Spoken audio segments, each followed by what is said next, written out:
think we are live. Sure. Welcome. This is DMGeezerjim here this morning, running another Twitch feed. This is actually me practicing broadcasting on Twitch, getting used to working the overlay, getting used to speaking, all of that, as well as taking a little bit of time to redo one of my previous tutorial videos. I had doing a series for Campaign Cartographer 3. It was recently on sale on the Humble Bundle. Wonderful software, complex software. I'm just trying to share a couple years worth of experience with those that might be new to the software. So, yay! Let's get this party started. Oh, that's not good. So my map is up. Let's make sure that what I want to do is going to work today. Previously, my last one, I actually had an issue with the appearance of all of the menus. Still learning OBS setups. I was dumb. So here's another try at it. Welcome to Campaign Cartographer 3 Super-Basics, the series. My name is DMGeezerjim. Been using Campaign Cartographer for a couple years. Bought it on Humble Bundle sale. Not a trained user, not a trained software person in any way, shape, or form. Just an old dude that wanted to go from graph paper and MS Paint pixel art to something a little bit more sophisticated. Found Campaign Cartographer 3's Humble Bundle sale a couple years ago. Bought it. Didn't like it. Was too hard. Was too hard. Incarnate was easier. Paint was easier. Graph paper was easier. But it was all limited. So it took a little bit of time to come back around to trying out Campaign Cartographer 3 again. And some learning curves. Spent some time with the Tome of Ultimate Mapping. I'll watch several of the tutorial videos presented by Pro Fantasy. It was enough for me to get started and kind of start doing my own thing. So, yeah, there's a lot of tutorials out there for it. Pro Fantasy does a good job putting stuff out there. Um, Tome of Ultimate Mapping. But you know what? Let me go ahead and put my own spin on it as a regular everyday user. Hopefully to help out some of the regular Joes out there trying to get into some cool software. Okay, so previously I'm gonna rewind a little bit. You might see another video on my YouTube channel that says what do all these buttons do. Consider that episode 1. This will be episode 2. This is gonna be completely focused on sheet effects. What are sheet effects? They, in my opinion, are what make Campaign Cartographer a great piece of software.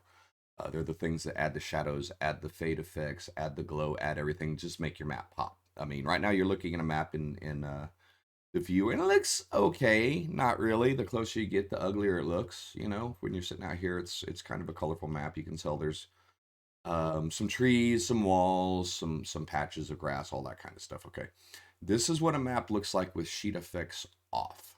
So just really quick, remember on my what do these buttons do? This one little window up here controls access to your sheet effects, editing, and everything else. So that's what our focus is going to be for this tutorial. What do sheet effects do? How do I learn how to use them? How can I build my own sheets? Again, to me, purely opinion, but learning how to manipulate the sheet effects gives Campaign Cartographer 3 the edge over other software programs.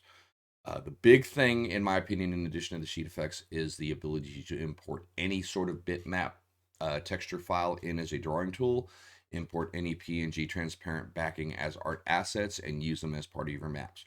Obviously, you want to check on your legality. If you're stealing someone else's assets and trying to sell it as a map, not cool. There's plenty of public domain assets out there for that.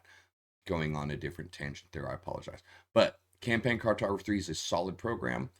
You do have commercial license use with the purchase of the software. Anything you make with their assets, you have full commercial rights to the final product. You can't take their assets and put them in a different pack and sell them on DM's Guild and say, hey, these are my trees. That's a no-no. But you can buy some trees from DM's Guild, put them in Campaign Cartographer, produce the map, and then that map is your personal and commercial property, providing you have legal use to the assets that you have. So be careful with that. Legal blah blah blah aside, we're looking at this map. You're listening to me talk. Sheet effects, what do they do? Well, let's just push one click of a button and you can see. I'm going to hit activate sheet effects. I'm going to hit apply. And lo and behold, you see all. I'm going to go ahead and hide the grid real quick as well for your layers. The just so you can get a better view of the picture. Okay, so as it redraws, you'll notice the shadows are nice and deep. The terrain has been blended in with the stuff around it. You have different colorations in your grass. The trees, the bushes, the smaller objects have a little bit more of an outline, a glow effect added to them to kind of pop out. You can see the long slope of the hill that's been generated by the bevel effect that kind of fades in.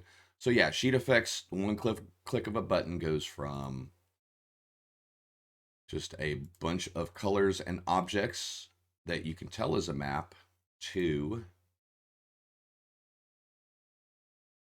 looking very attractive, looking good, looking like something you wouldn't be ashamed to put on a table in front of your friends, or run through a virtual tabletop, whatever. So yeah, that is a quick click, one click button. What do sheet effects do? Okay, but that's just shows you visually what do we do. How do we actually use them? So for that purpose, I'm going to go ahead and start a new map. We're going to go minimum style. We're not trying to draw a map for mapping purposes. We're just playing with objects, playing with shapes, objects, and etc., just to demonstrate what they do and how they work. So you're going to go to your new button. File is how I use it. Go to new, save changes. Yes, go ahead and save your changes. Yes, we're going to use dungeons. So just as a review, when you go to draw a new map, you click on new, it brings up the new drawing wizard. The things that are listed here are the modules that you own. If you remember what do these buttons do? They tie into these things up here. Each of these decide on your drawing wizard. Wizard is a preset to kind of a subfile, if you will. We're going to go ahead and go into dungeons this time. I'm going to go with SS4 Dungeons of Schley, Mike Schley's art style. If you've played 5th edition and some Pathfinder, odds are you've seen his work in a lot of the books. He's one of the main cartographers for Wizards of the Coast. Does wonderful work. As part of campaign cartography, you have access to some of his art style in mappable assets. So that's what we can go ahead and use. Don't need a big map today. We're going to go to 100 by 100. When you are setting up your map, remember, Campaign Cartographer 3 is a drafting program. It's set up to measure down to inches. So when you set your map scale, you're using actual feet. You're not using squares. This map is going to scale out to be 100 feet by 100 feet. Some of the draw styles also have metric access, so you can set it up to run on a 3-meter grid instead of a 5-foot grid if you want, or whatever. Just keep in mind that the program does all the work to scale your assets based on the size that you select in your drawing wizard. So we're going to go with 100 by 100. I'm going to go with a dry grass one, just for something light, just so you can see some contrast. That's the bitmap style that will be used for the background. And I'm going to hit next, hit finish, and it's going to ask me to save. Now, this is bad advice. I've actually moved my map file out of the Campaign Cartographer 3 subfolder because I use it for virtual tabletop and I like to access my PNGs quickly and be able to move them in and out. That'll be for a tutorial way down the line. Yes, you can use Campaign Cartographer 3 for a virtual tabletop display, sharing it directly through to your Discord. If you watch any of my Dungeons and Dragons campaign streams, you'll see those maps in action. Those are all built in Campaign Cartographer 3, streamed directly into Discord and ready for play through my interface. Blah blah blah blah. Right. Okay. So, setting up a new map, I usually go into Quick Battle Map. I'm going to do Twitch FX Test 1 as the name. Hit save, and voila, we're done. So the map is up. I'm going to make sure that my windows are still popping relatively well. I apologize as I switch over to Twitch just to make sure my stuff is working good. Hey, wow, you get into the tunnel effect there on my new butt. I should have used a different button. Still learning, but the windows work. Okay. So, drawing sheets and effects versus layers. That's the first thing to kind of get your mind around.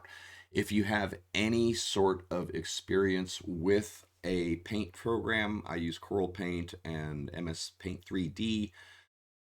These are going to be backwards to you. When you're using a paint program, you think that you're drawing on a layer and the layers will stack up. Campaign Cartographer, the layer is simply an organizational tool. This is where your objects are all assigned. This is where anything that you draw, anything that you add to the map, symbols and objects are all assigned to specific layers here. Most time it's transparent. Most time what you do will go to the proper layer based on your style set.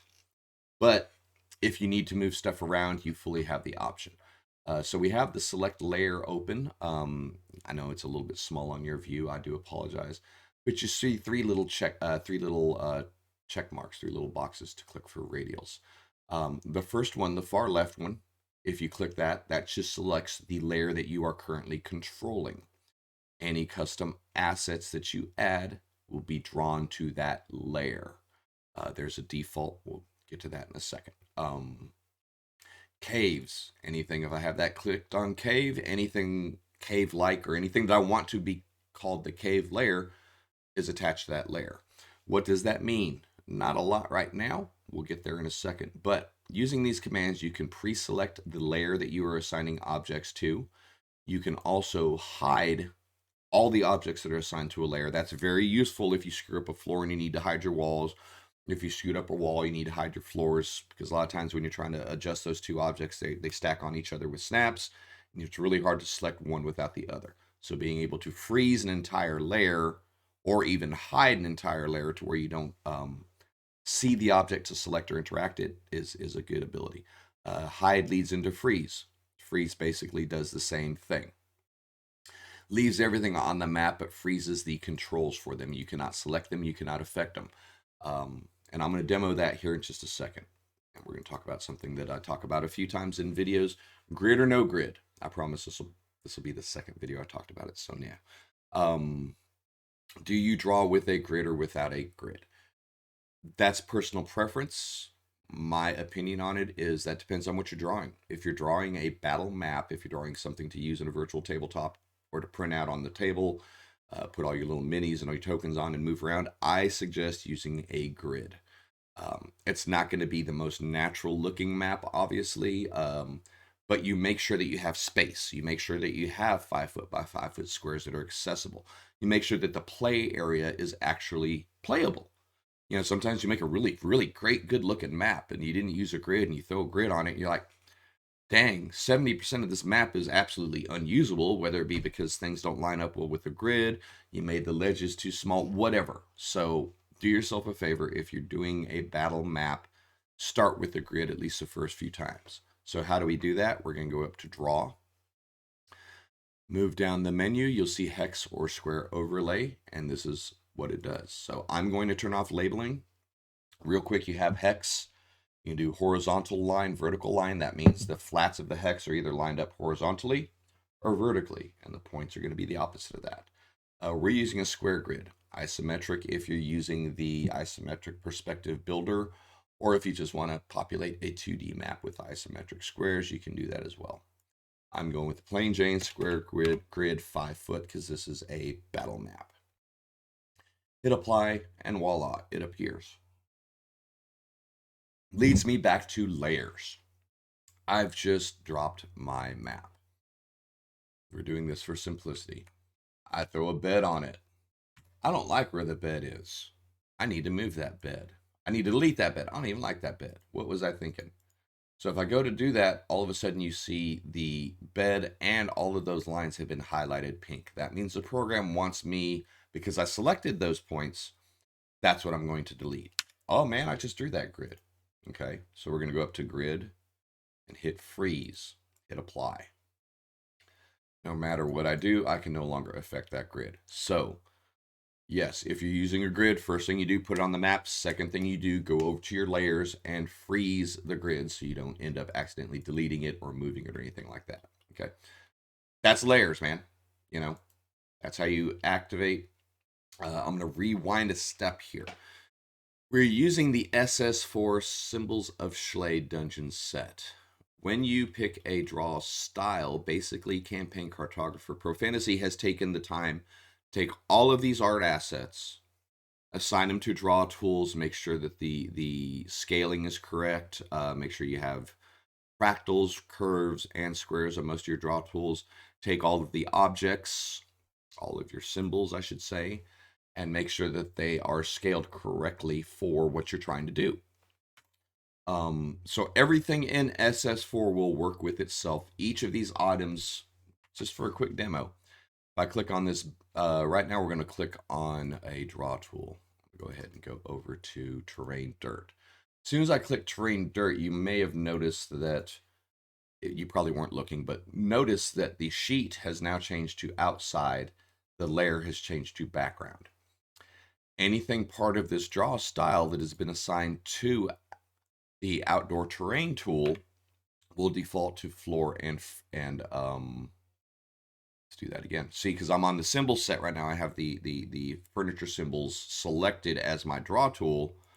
It's still defaulting to symbol and furniture, which is what it's supposed to do. So if I change it over to terrain dirt, it goes to outside and background. Okay. So we have some dirt on the ground for outside and background. And we're going to go ahead and, you know what, go to the cave selection. If you notice, it's still on floor cave. When I selected that, it adds the effects to the sheet floor. But as soon as I pick an effect, it goes to symbol and cave. Okay. These two items are on the same layer as far as cave because it was drawn as a cave. I'm going to show you how to alter all of that in a second. So this is sheets and effects, not everything else. Let's stay focused, geezer. Damn. So we're going to drop a rock. We're going to drop a tree. A cool thing about some of the symbol sets are set up with transparent outlines to allow you to alter the color. If you're looking at the selectors on the left side here that's scrolling up and down, you'll see Weed A and Weed VCA, okay? Weed A is the default weed. It doesn't want to be that big. Oh man, I made it too big. If you ever do that, you can pull your item, right click while it's selected, and you can set to normal to get it back to its normal tiny little bitty size. You can also hold down Control and move up and down to scale your object. You can hold Shift to rotate your object. Easy object manipulation. Commands over here do it as well. If you watched my What Do These Buttons Do, you're saying, okay, well, there's buttons that do that. You're right. Part of the way the program's set up. I'm going to use a big weed just so we can be able to see it. So down to VCA, you see the black weed. If I go over here and select my color, turns to a dark green. Turns to brown, turns to purple, turns to gray. These have all been set up to just solid outlines that will fill on the color that you select. There's a huge color selection process capabilities that go with the software. Demoed it in the What the Buttons Do video, so we're not going to worry about that anymore. So I've got a rock, a weed, a piece of ground. Let me draw a solid floor and a wall. So just so you know, I right click when I'm drawing. This is how I do it. There's a couple other ways just to keep it simple for right now. This is how I'm doing it. I guess it's a better way to say it. Okay. So we're going to go with floor upper. Grid snaps. If you right click on your grid, you should see a select grid system menu pop up. This is assigning the snap points to your grid in the software. Rectangular is going to take whatever your grid size is and give you those snap points. So right now it's 5 foot, 5 foot. If you use 50-foot grids, you're going to have 50-foot snaps, whatever your rectangular selection is. So I'm going down here to 5 foot 5, 5 foot grid, 5 snap. Gives me the most flexibility. Hitting OK. What does all of that mean? Grid is on, snap is on. Let me show you. So I'm going to take this tree. Oh man, that's a big old tree. I'm going to take it back down to its normal size. It's still a big tree. So as you see me moving it, you're watching even when I move it quickly, you're seeing it moving kind of jaggedy. It's trying to find its nearest snap to select to. If I turn snap off, the objects move nice and smoothly, okay? Don't need snap all the time. I suggest using snap for buildings and floors to make sure that your stuff lines up with your grids. So we're going to floor upper. I'm just using floor upper. We're going to go to snap. Okay. You see how without snap on, I've really got to work to line this cursor up exactly with what I want to make a nice flat line, make a measured square. Snap on, it's going to find its own snap point each time. Not going to have to struggle with stuff. You can turn snap off in the middle of your drawing and then turn it back on if you need to do some custom work and close your shape. Nice, useful tool. So let's see, we've got dirt, we've got a rock, we've got a tree, we've got a weed, I've got low object, medium object, big object, floor, and a wall. These are just your basics that you're going to have. You're seeing some funky shapes in my walls because I've made some custom draw tools. We'll get into that on another tutorial down the line. I'm going to go with default though, just because you'll see default when you open default. Wall default, it's going to be stone 1 width 5, I believe is the style. All right, so I've got a wall. And we're going to do another different color of terrain, 2 patches, so I can show you something here. 1, and you know what, I'm going to leave the second one. Okay. So this is not a map, this is a collection of shapes and silly objects and all of that. And it looks like yuck, because it's supposed to right now. This is just a effects demo. So the first thing we're going to do, I also went with SS4 because it's got a pretty robust sheet effect. What am I trying to think of? Base catalog. The default settings are pretty useful. There's a lot of flexibility in the default settings on SS4. DD3 honestly is my preferred style. I'm not gonna lie, SS4 is really good. But if you don't use the Schley assets, you break the flow of the picture. So you're really limited to Mike Schley art when you use SS4 to keep it looking pure. The drawing tools are great. The effects are great. You end up running into some limits on your selection of symbols and all of that. Try doing a 30 room, 10 building, 4-story city block with just one symbol style.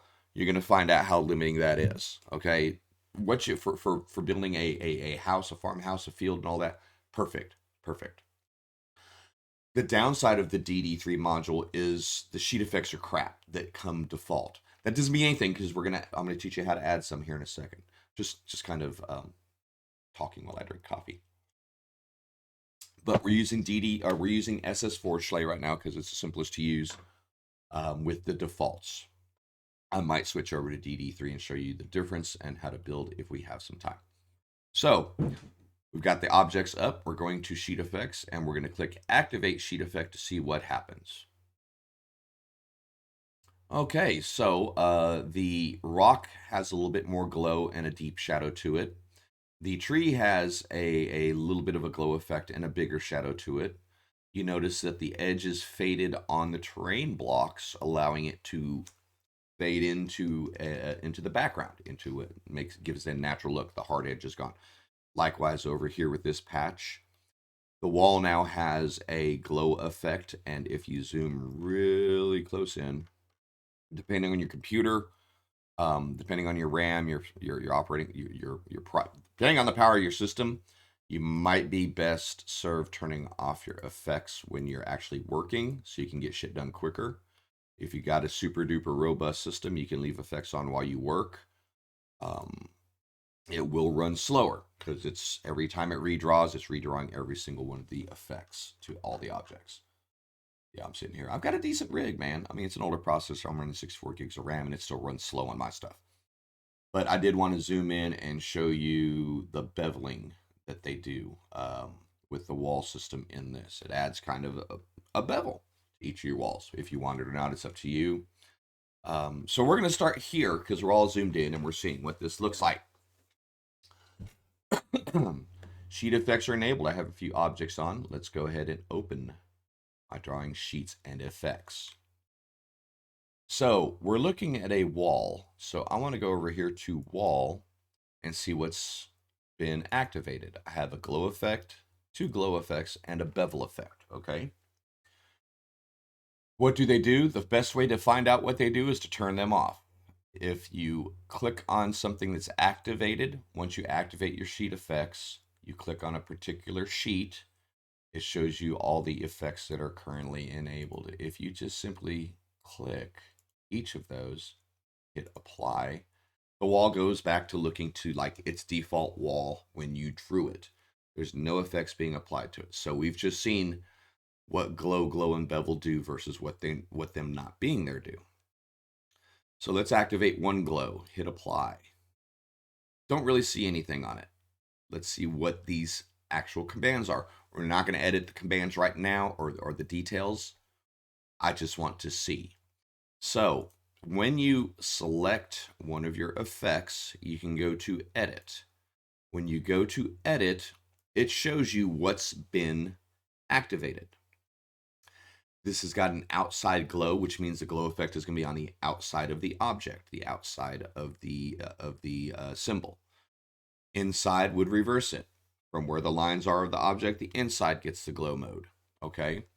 Glow color RGB. These are all lined up to be black. You can change your glow color to any damn color that you want with this. Be careful. All of a sudden you end up with some funky lime green glow effect on everything, and then you got to just, it's not that hard to undo. Strength determines the strength of the glow. Blur radius decides how many inches around it the glow is going to diffuse. Okay. Percent of view width map units tells you what are the measurements that the effect is using. I tend to make sure that everything is locked into map units just to get a unified effect. Okay. So glow 1 didn't do anything. Doesn't seem like it. Let's go ahead and go to glow 2. We're going to hit apply after activate. Oh, all of a sudden we see more glow. We see a lot more blackness. So just so you know, this is drawing the first glow effect, then it's adding the second glow effect on top of it. The order of the effects also determine the order that the software will apply them. Most time, not a big deal. Sometimes it is. We'll play with that here in a bit. So bevel. Well, let's go to the second glow. We're going to go to edit. What's the difference between this one and the first one? It's outside. The strength is 25 and the blur radius is 1. What does all that mean? Well, let's zoom in a little bit here. I'm going to hit OK. Zoom in, we'll bring that back up. So the first glow, if we deactivate that one and hit apply, you're going to see this outside edge gray area kind of disappear. Oh, hit apply. So you still have the darker glow, but the outer edge fade is gone. If we reapply it, you see it spreads just a little bit more. It's just a tiny bit more of a diffusion of the glow effect. I don't even think it's necessary. Doesn't matter. We're going to leave on default. So bevel is off. You have a nice smooth wall. You hit bevel. Before we hit activate bevel, let's look at it. This is honestly, I'm learning on the bevel. I always knew it did cool things for the walls. I didn't realize you could apply the bevel effect to terrain to get all kinds of cool stuff. We'll show you that maybe this tutorial, maybe down the line. But we go to edit. This one is a little bit, there's bevel and there's lighted bevels. The length determines how much each of the flat goes. The strength, how steep it is. The fade, how much of it is visible. Okay? So just as a demo, let's go ahead and hit bevel. You know what? It's not a good thing on the wall. We're going to switch to a different object when I do that. But that's what bevel does. We're hitting apply, hit OK. So now you can see the effects of the wall up close. Bevel gives you a crest on the wall. You get lighter and darker based on the angle of the I was going to say ambient lighting, but wherever you set the lighting effect, different project.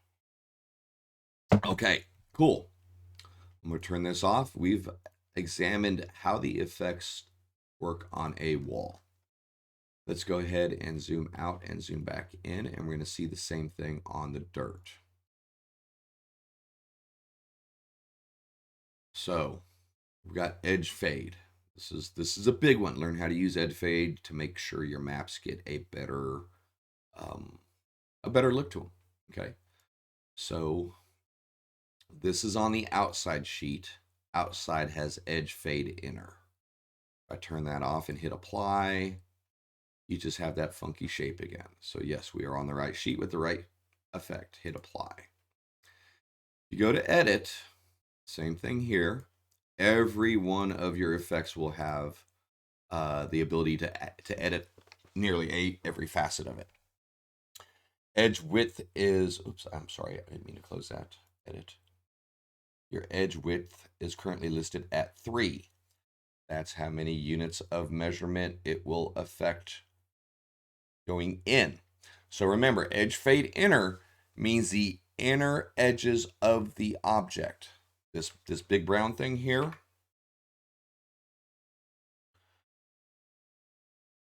this is the object in question. So when you use an edge fade inner, that means you're letting the background fade into your object, okay?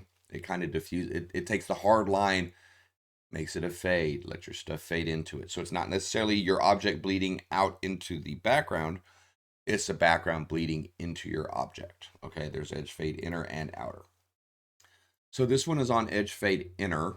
Edge width of 3, inner opacity is 100%, outer opacity is 0%. Map view, okay.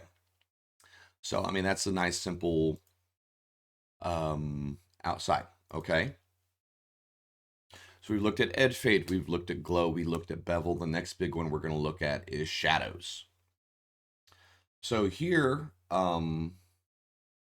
we have 3 different objects with not really 3 different shadows, 2 different shadows. The tree's got an extended shadow. These 2 look bigger and smaller. It's actually the same proportional shadow. It's just scaled to the size of the object. We're going to change that here in a second. But let's start with our tree. Okay, so Schley SS4 defaults your trees to the symbol tree sheet. Okay, just like everything else, it's got its effects added to it, pre-built into the draw style. This particular one has a glow effect. If you notice that it's got a 12.5, which is making a little bit stronger than what we saw earlier, hence the darker outline on it, and the blur radius of 2 pushes it out a little bit farther.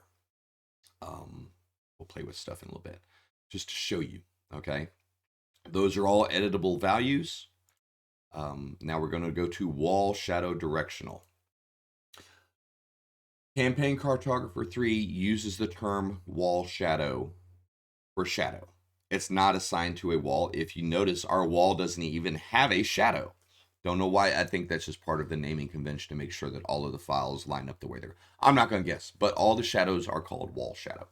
Directional is what it is. So what does that mean? We're going to go to edit. Tells us our shadow color, black. Opacity, how dense is the shadow. Length, how far in feet in map units is the shadow going to extend from the edge of the object.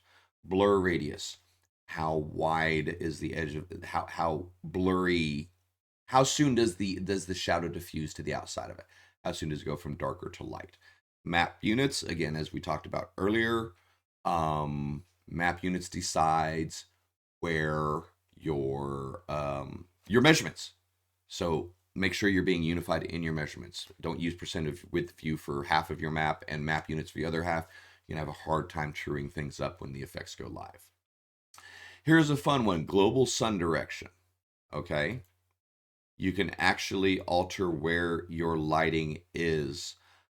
There's a bigger way to do that, a global setting that we'll find and do later.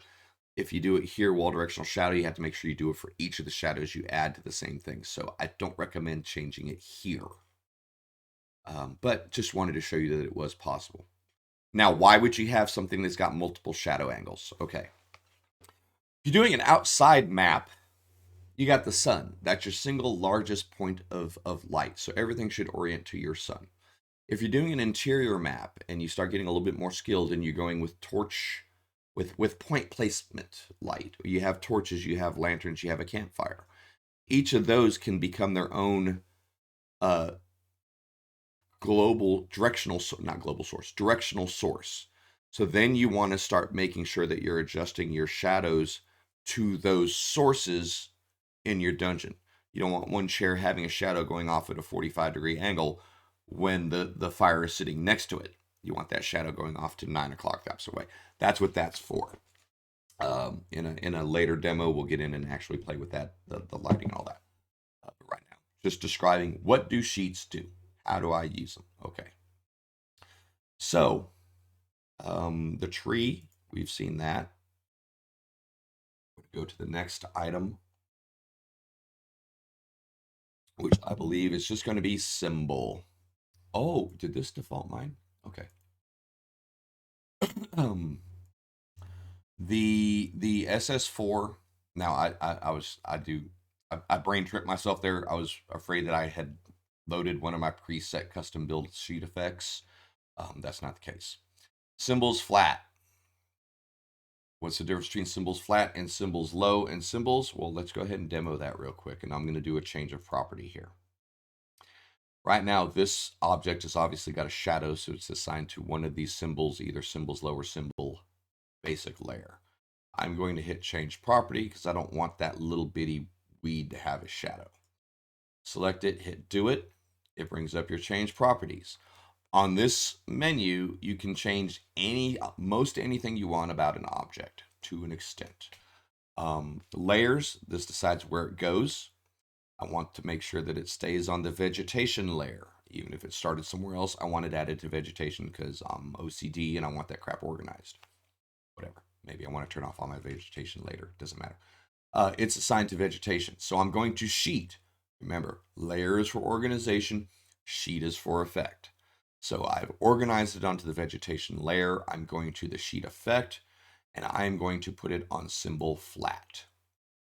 Hit OK. Save now. Make sure your autosave is on. So when it does its redraw, you notice there's no more shadow. Because on the sheet effects, there is no wall shadow assigned to symbol flat. When you're using small debris, patches of weeds, patches of rocks, little things like that, a pile of twigs, a skull, SS4 is going to assign a shadow to all of those objects. Sometimes it's cool, sometimes it's not. When you've got, you shouldn't have a shadow of an object hidden behind another shadow. Most of the time, in that instance, you're not going to see it.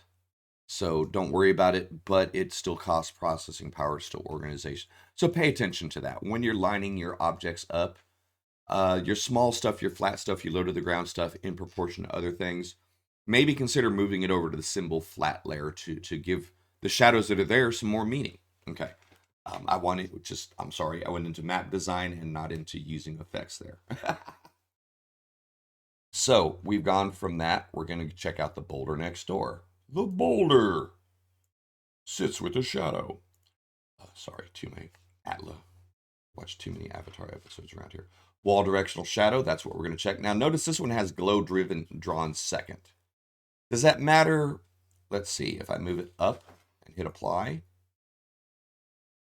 you can't really see the glow, and the shadow goes a little bit more faded. The glow comes in the shadows first. So the shadow is being drawn and the glow is being drawn around it. So let's go ahead and move that back down to where it was, hit apply. So that's a good little demo just to see that how draw order will affect your appearance of your items. Just simply changing where the order of the glow versus the shadow can change the output. So the glow, let's check the edit on it again. It's very, very minor. It's not even adding strength or opacity. It's just adding a slight blur radius, that black outline on the outside of what you're seeing. Okay. Let's go to wall shadow. Edit.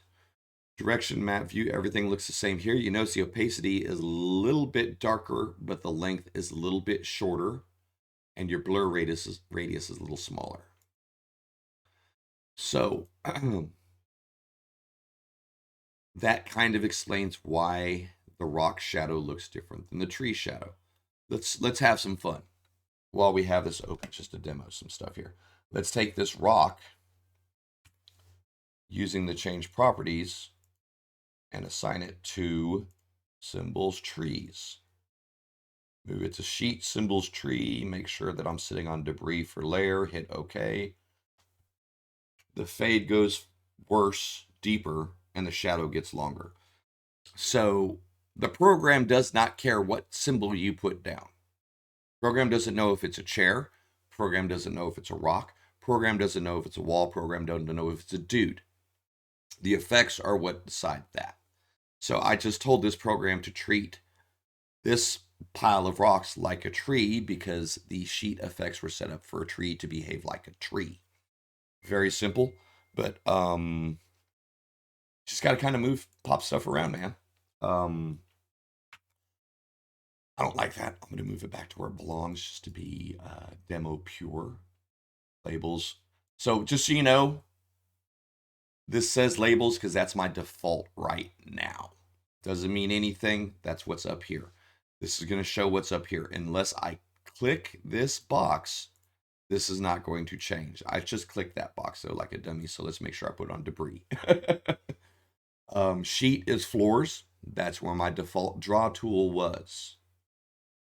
Not a big deal until I check this. So I'm going to check this and put this rock back on symbol low.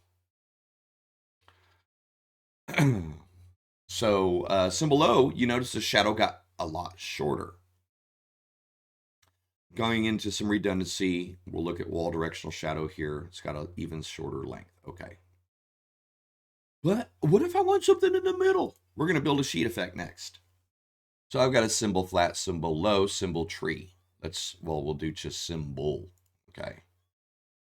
Because it may give us another one.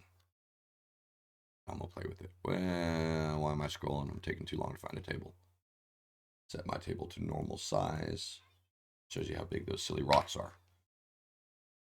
Drop it on, let it redraw. Just so you know, rewind a second, I did talk about a little bit. Two things. When you add stuff to your map, until the program redraws it, it will not appear the way you want it to draw. Typically, scrolling in and out will force a redraw. Should that fail, on your top right near your zoom and viewing commands is a couple little arrows. They look like the recycle arrows. That's redraw. Click on that and it will force a redraw as well. So if you put a bunch of stuff on there really quick, man, you're in the groove, bro. You've drawn 18 hills and 6 buildings and just clickety, clickety, clickety, clickety. As fast as you go and you look up and nothing's there. Don't panic, hit redraw. Don't panic, hit redraw. And if they're not there after that, then panic. But okay, so we've got a symbol low with the rock, symbol tree with the tree, symbol default with the table. How do I know that? Symbol flat is currently holding our little weed. Symbol low has been assigned to the rock, or the rock has been assigned to the symbol low sheet. Symbol defaulted to this table. Symbol wall, that we're not worried about that right now. It's just another sheet. Wall was down there, wall mask. Get to that in a second. Nothing's assigned to that. Okay, so the ones we were worried about were symbol flat, symbol low, and symbol tree. Okay. One thing, just as your effects draw from top to bottom within the active sheet, your sheets are drawn by the software from top to bottom. It's important to know where your sheets are and where your objects are. Sometimes you can overlay and hide something that you've done if you assign the objects to a sheet that's going to draw over it. It goes from top to bottom. The first thing that the software draws is the background. Then it's going to draw the outside. Then it's going to draw the floors. Then it's going to draw your water. Then it's going to draw symbols. It's going to draw your walls. And it's going to draw blah, blah, blah, blah, blah, blah. From top to bottom, the first thing to the last thing. The very last thing the program draws is ugly brown map border out here. Okay? You can move those around. Matter of fact, and we'll do that here in a second. I digress. Let's go to symbols. Let's build ourselves a sheet effect for a symbol. DM Geezer says that I don't, let's pretend that I put a chest in here. All right. And find me a chest, Slay.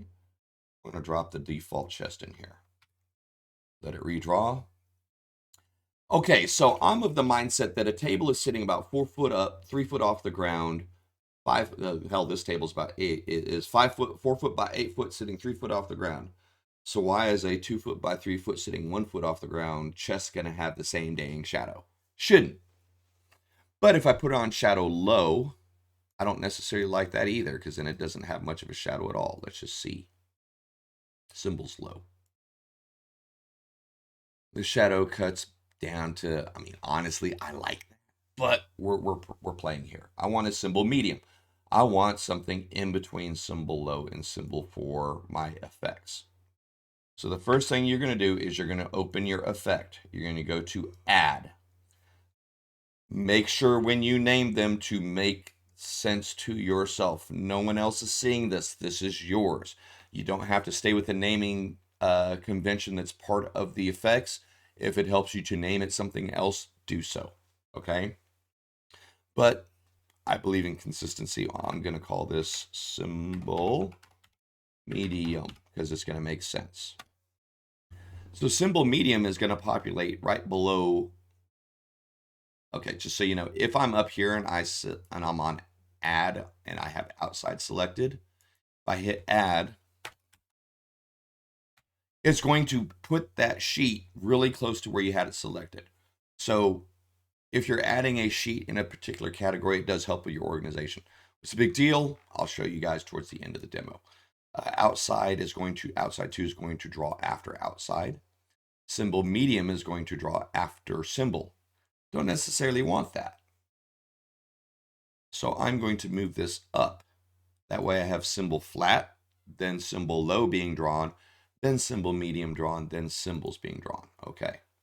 We're going to hit apply. I'm going to show you something here. You're going to go, this is dumb. You should have remembered that. This is the point of a tutorial and demo. So I've set my sheet up. I'm excited. I go over here. I move it over to symbol medium. And it goes to the default the default ugly art. It's not ugly.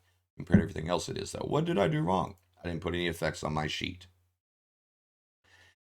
The single easiest thing to do is replicate what you already have. If you come to the point where you're adding a sheet effect, either A, you're trying to create something brand new and you're just going to have to do the trial and error thing or go to the Tome of Ultimate Mapping. Or B, you're like, I want it to do that, but it doesn't do it the way I want it to do. So that's what we're demonstrating here is the shadows. I want my symbol medium that has no effects whatsoever to be similar to my other symbols. It's nice and easy and intuitive. You select the effect, hold down shift, select the second effect. They're both highlighted. You push copy. You go to your symbol medium, you push paste. Boom, you're done. If I hit apply, you'll see that all of a sudden, that thing's got that big old shadow again. We're trying to avoid the big shadow, DMG Geezer. You're right. That's part of what we're editing here. We're going back to symbols flat or symbol medium. We're going to edit our wall shadow directional very simply because we just want a shorter shadow on this. A shorter shadow. So you select your stuff, you go to edit. Opacity, I'm going to play with this just a little bit so you can see it in live. I'm not sure what this does, so when in doubt, put it at 100%, right? All go, no fall, 100%. Length is 2 units. I'm going to take it to 1 unit just to have it a foot long away from it. Blur radius, we're going to go to 1 just to see what happens. Okay, and I'm going to hit apply.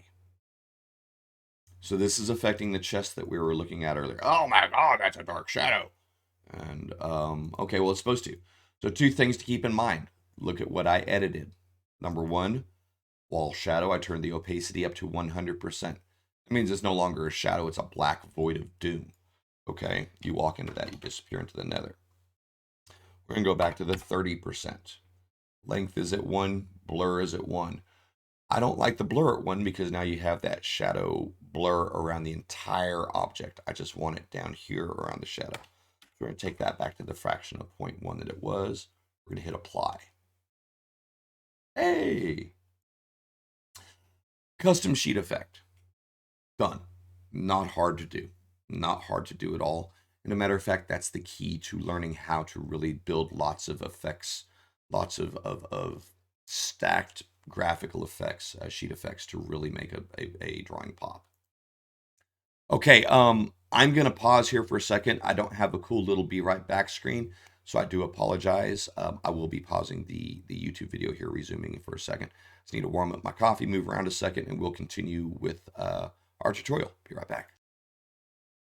I am back. Record pause, not paused. All right, we're recording back on my YouTube. Apologies if you're watching there for the little up and down and up and down. Thank you for sitting through my break. Just had to kind of top off my coffee and move around a wee bit. So we left off on sheet effects, which is all we're playing with in this episode of CC3 Super Basics. We built a different sheet for symbols medium, and I built one for outside too. So that's what I'm going to go ahead and demo next. I'm going to close that out, turn off my effects so I can zoom around a little bit quicker. Sorry. Zoom around the maps more. Okay. So we have our wall down here. That bothers the heck out of me that there wasn't a shadow with that. So we learned how to build a new sheet. Let's edit an existing sheet with our wall. So where is our wall? There's this cool thing here called extract properties. If you click on this and then click on an object, it changes your top. It tells you where everything is. Doesn't change anything. What that does when you extract property, it will tell you up here what is your fill style, what is your line style, what layer is it on, where is it hiding, where it's its organizational point, what's the draw line width, the color, and the sheet. Okay. When you extract properties, that's what it does. It changes your upper controls to match what the properties of this object are. The reason I did that is because I wanted to find out where it's hiding. It's sitting on walls right now. We do that when we drew it, but just kind of backing through extracting properties to find your sheet. We're going down to walls. It's got glow bevel. But you know what? We got a wall sitting out in the middle of the field here. The sun's giving a tree a shadow.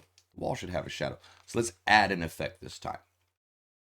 How do you add? You simply go to add. Brings up this big old huge thing. So this is kind of what I've been talking about. You can adjust hue, saturation. You can add a bevel. You can add a bevel that is reactive to your light, i.e. it will shadow out, change the coloring of the shading effects based on where your light source is. You have blend mode. You have blur. You have blur alpha. I don't know what blur alpha does. Color key. You can change colors. Colorize. You can change colors of your objects. Add a tint to something. Displace. I've never tried displace. Drop shadow directly below it. Edge fade. We've played with edge fade inner. Edge striping, not sure what that does. We'll play with that on another day. Maybe another. We'll get a new map and play here in a few minutes and play with all of that crap. I'm getting distracted here. All I wanted to do was add an effect. So we're going to go to wall shadow directional because we want the shadow to line up with the same direction the rest of the shadows are based on the global sun direction. Okay.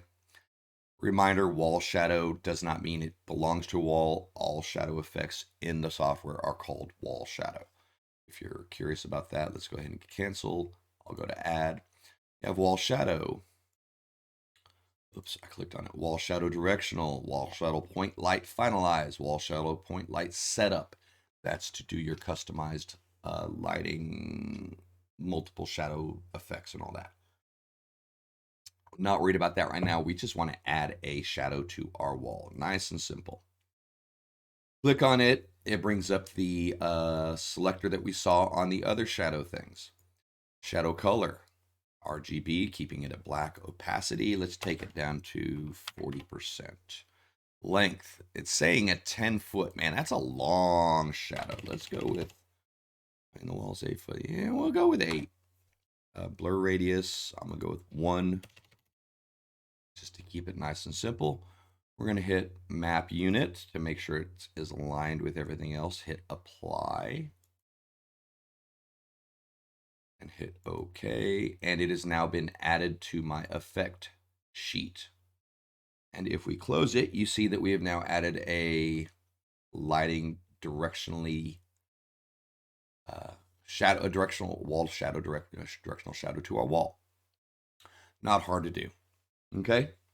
So we've played with our walls, we've played with our shadows, we've played with our trees. We've now got a floor over here. What does the floor do? Well, let's see. Turn on our effects. I believe the glow effect inner has been added to the floor just to kind of give it the illusion when the walls are around the floor, you get a little bit of shading from the walls just to make it pop against the background. Just to be sure, let's hit extract property, click on our object, see where it went. Floors, background floor 1, line style, solid fill style is wood floor pine, which is what we did. So we're going to go to floor effects. The only thing activated on floor is glow. Okay, cool. That's what it's supposed to do. Edit it. We've got just a slight. Now the difference on here, we have the glow on the outside of most of the objects. If you look up on the tree, the wall, you get that little black glow pop effect on the outside of it. For the floor, it's on the inside. It takes those same effects and puts them inside. Now the strength is down, the blur radius is all we're worried about. We're just trying to add a little bit of dark glow to the inside of the object, right? Okay. So we're going to add another sheet. So let's say,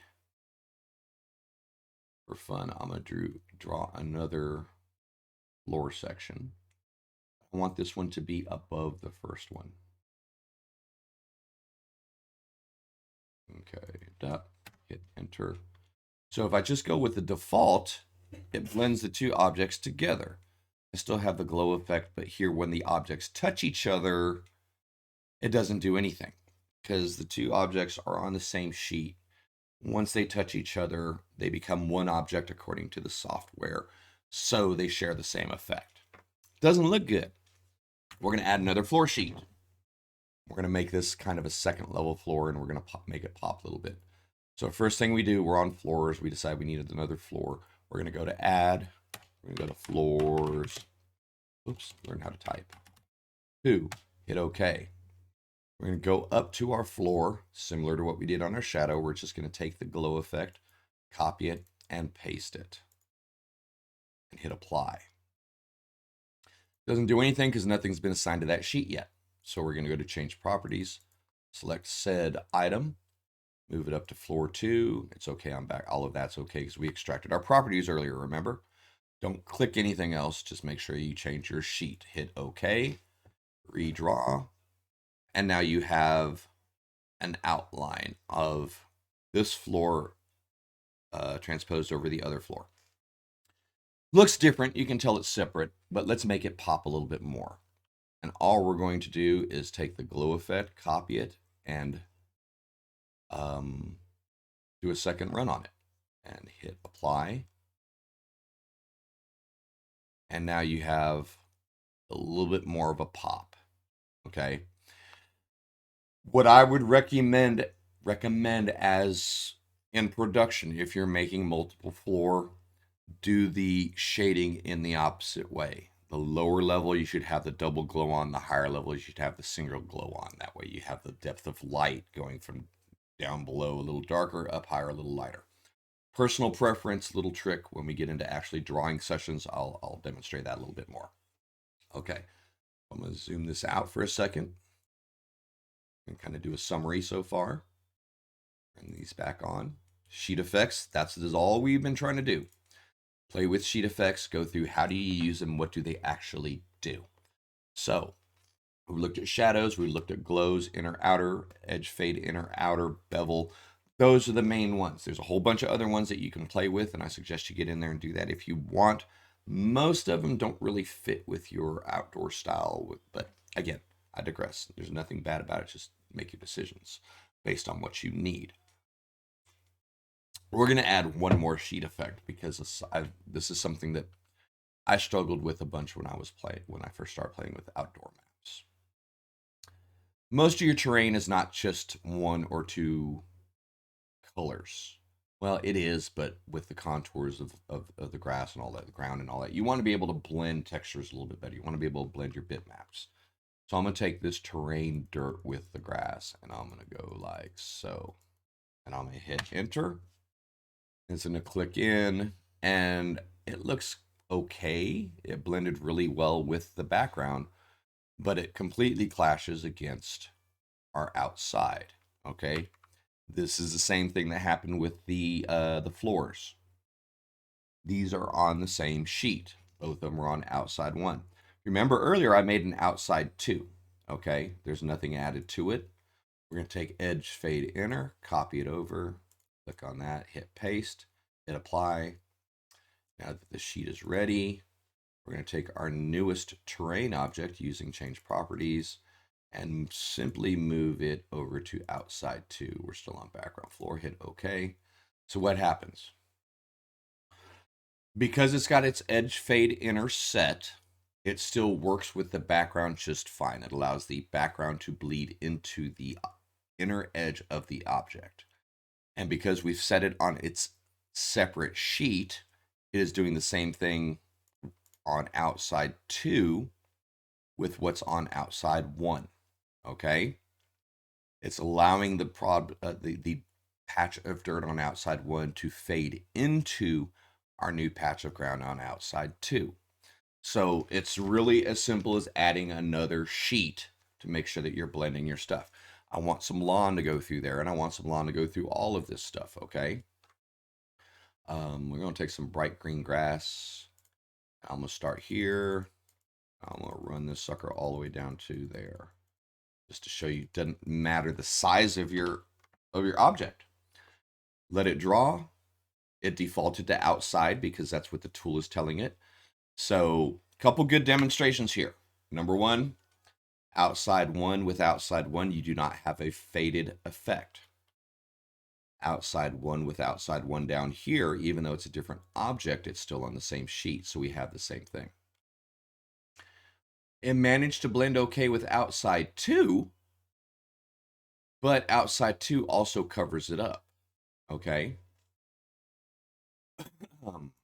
That's draw order. So as long as this is on outside 1, outside 2 is going to be happy with it, but cover it up. I wanted this to cover what outside 2 though, and work with the other ones. So we're going to add yet another sheet. It's really this simple. Go to add outside 3, hit enter. Make sure you copy the same effect that you want from the previous sheet to your current sheet. Hit paste, hit apply. Okay, nothing is there because nothing's been assigned to that sheet yet. Once again, auto save yes. We're going to use our change properties to pick up. I selected 2. Don't panic, hold down your control key, select the edge of your other object, it deselects, you're back down to 1. So now that object is selected, I'm going to make it go to outside 3 sheet. It has already had the parameters same as 1 and 2. Hit redraw, and lo and behold, we have a nice blended patch of 3 different terrains that interact very well with each other. They don't look good aesthetically on this map, but the effects are still there. You have blended terrain, and all we've done is just stack sheets with effects and assign the objects that we're drawing to the given sheet. Welcome to using sheet effects in Command and Conquer. Campaign Cartographer 3. Welcome to using sheet effects. It's not as hard as it seems like it is, but it's a very important part of using Campaign Cartographer. If you can learn how to use sheets properly, you can make all kinds of stuff. I'm going to bring up that map that I had open when we started. And now that you've seen all of this kind of in action, that one might make some a little bit more sense when you look at it in its entirety. Okay, so I was flipped back over to our start map. This was drawn in DD3. I'm going to open my sheet effects, and you can see how ridiculously long it is. These are a lot of custom effects. When you've gone through the trouble of making a list of effects, adding new sheets and all of that, you can save them. You go to Effect Preset, you can hit New, Outdoor Custom 11, hit OK, and I'm going to hit Save. Okay. I'm going to close this map just for funs. Well, not yet. First, as a demo, and then we'll do something, one more little thingy here. Then I'll be done. So you're looking, I'm going to zoom in, and you see all of the different patches of terrain that have been stacked upon each other. You're like, oh my God, this looks like crap. Okay. And it does. When you're drawing without effects, you got to have some confidence. Don't turn your effects on once in a while. But yeah, I've added some bitmap shading to give a little bit of depth to those. While I'm here, I'm going to change that because I think they could be a little darker. I'm going to select that one, go to Do It, changing properties. All I'm changing on this is my fill style. I want to go to solid bitmap 40 to give it more of a shadow effect.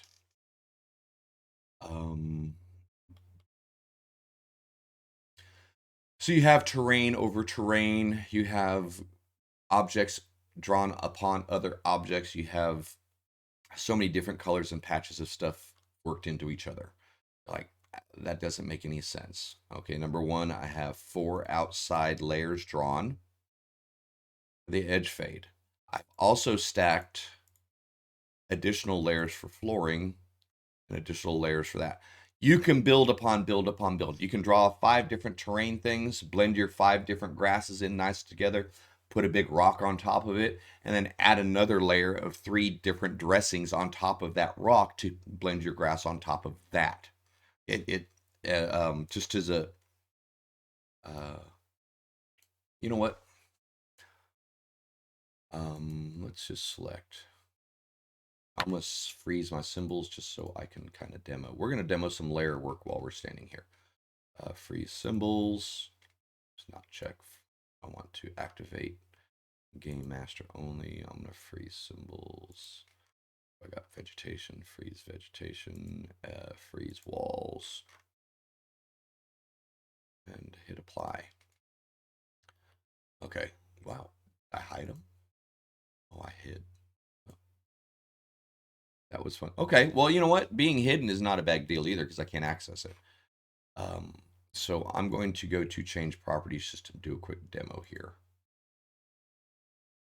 This is a total, that one little square. Let me do it again. We'll go a little bit lower here so I don't get as much. We're going to start here on this green patch. 1, 2, 3, 4, 5, 6. This is a total of 21 distinct objects that have been layered over each other. In that one selection, there's 21 entities, okay? Not including what you can't see. Looks like a jumbled mess. Even without, so we're going to leave everything hidden. And I'm going to hit symbols. I'm going to hit my effects. So you can see just without all of the extra stuff, hitting that added some shadow on the bevels, changes the darker tone on the fallen rocks. All of that stuff pops in just with the effects. So it looks like a jumbled mess until you start applying your sheet effects. I'm going to hide the grid because it looks better without the grid.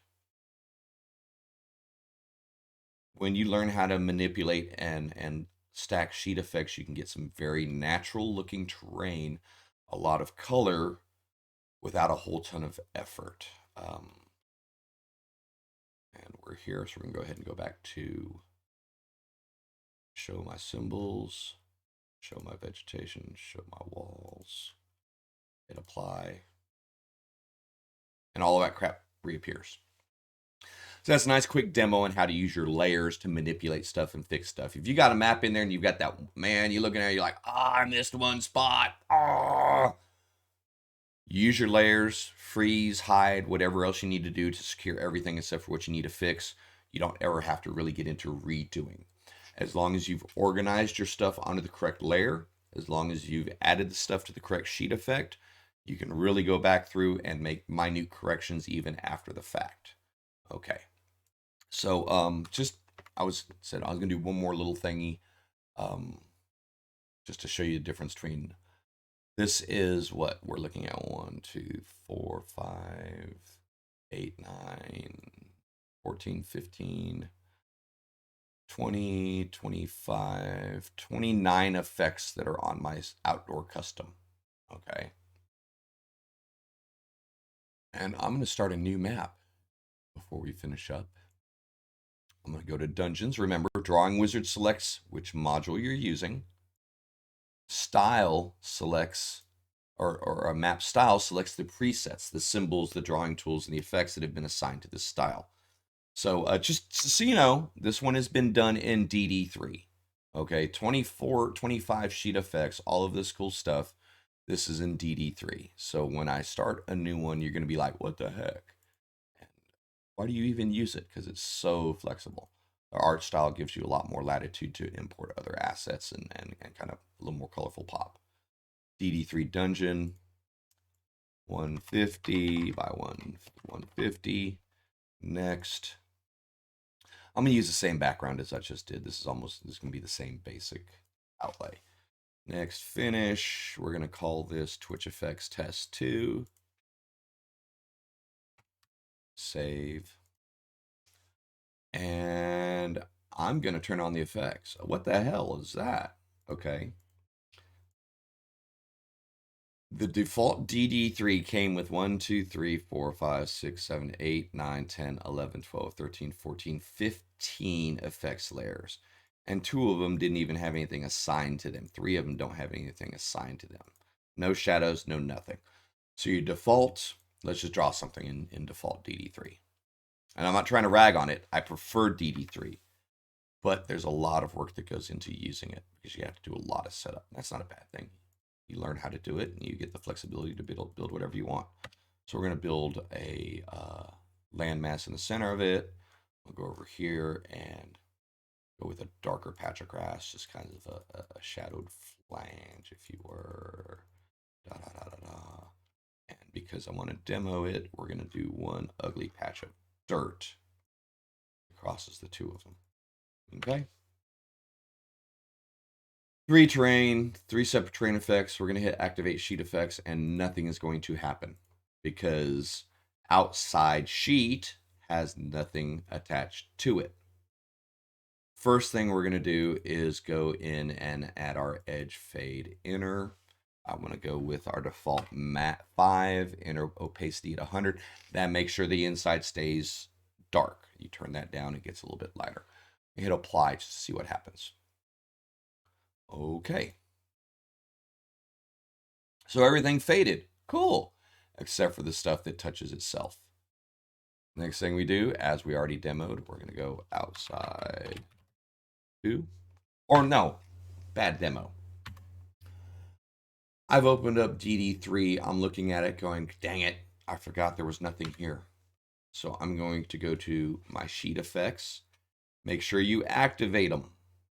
Okay, click on one of them after you hit activate. And you can go to effect preset. I'm going to outdoor custom 11, the one I just made a little bit ago. Save settings, hits yes. So it's going to load all of these sheets in. And I'm going to say yes. Here's the downside of importing. It adds them in at the bottom. So then I've got to go back through and reorder them to make sure that the draw sequence, oops, I want to cancel that. Let's move up.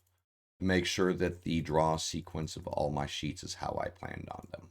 Okay, so my outdoor has been done. Just for that real quick, we've got outside 1, outside 2, outside 3, outside 4. We're going to assign this one to outside 1,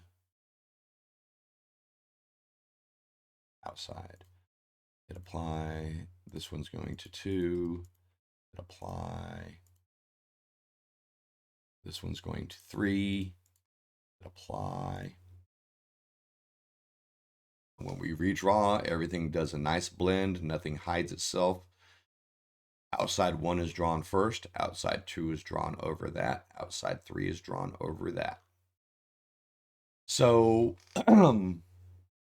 this is super basics about sheet effects and manipulation. We've covered what do they do in their most basic form. There's a lot more to it than what we talked about. Hopefully I've given you enough of a start and enough of a little discussion point I'm gonna switch my to chat view. Okay. But yeah, my firm belief is that the use of the sheet effects and the ability to organize your stuff through layers makes Campaign Cartographer 3 special. Makes it very customizable, makes it go from being just a mapping program to where you can go borderline art work with it. Combining the robustness and the customization ability of the sheet effects with the fact that you can import any bitmap texture in as a draw tool. You can import any sort of transparent PNG in as a symbol. Campaign Cartographer suddenly becomes something that can draw everything and anything if you put the time into it. This is not easy software. Understand that. I'm a guy that struggled with it for years. That's the whole point of my tutorial series, just to hopefully give you guys some shortcuts and help you learn from from the stumbling blocks I had. Get into Campaign Cartographer. Drawing an object is easy. Putting a table on the ground is easy. Drawing a cave is easy. Drawing a wall is easy. That's all relatively self-explanatory. Practice that all you want. You're not going to learn anything. Get into the sheet effects. When you draw something, just sit down like I did. Throw a 100-foot by 100-foot map down there. Throw a bunch of shapes on there and play with the effects. Teach yourself what to do. And as you're playing with them, you're going to learn how to build new sheets. You're going to learn how to add effects to them. You're going to learn how to edit the effects that are already there and really make the things customizable. Yeah, so thank you for sitting with me for a redo of our Campaign Cartographer 3 Super-Basics. DMGeezer presents sheet effects and how to use them. If you're on Twitch with me right now, appreciate you. If you are seeing this on YouTube later, thank you for your time. Thank you for following the series. I'd like you to like the video, subscribe, subscribe and follow my YouTube channel. You can find me on Facebook at DMGeezerjim. You can find me on Etsy. A lot of the maps that I make that I can sell are put on Etsy. Store name is DMGeezerjim. YouTube, we have some live play campaigns. We have obviously this tutorial series going on. I'm going to start putting out some more DM resources. That's YouTube at DMGeezerjim. Getting a trend here, huh? Patreon. You want to help me out? There's lots of cool maps and DM aids, a couple adventures and stuff available on my Patreon for patrons. There's some other stuff on there for some free map files for Patreon followers. You can find me on Patreon at DMGeezerjim. Again, just trying to keep it simple. DMGeezerjim, that's me. Real name's Jim, obviously. Thanks a lot for following me along. I hope you join me in future sessions and tutorials as we continue breaking down Campaign Cartographer 3 into its basics and building up into more and more maps. Appreciate your time. Y'all be safe.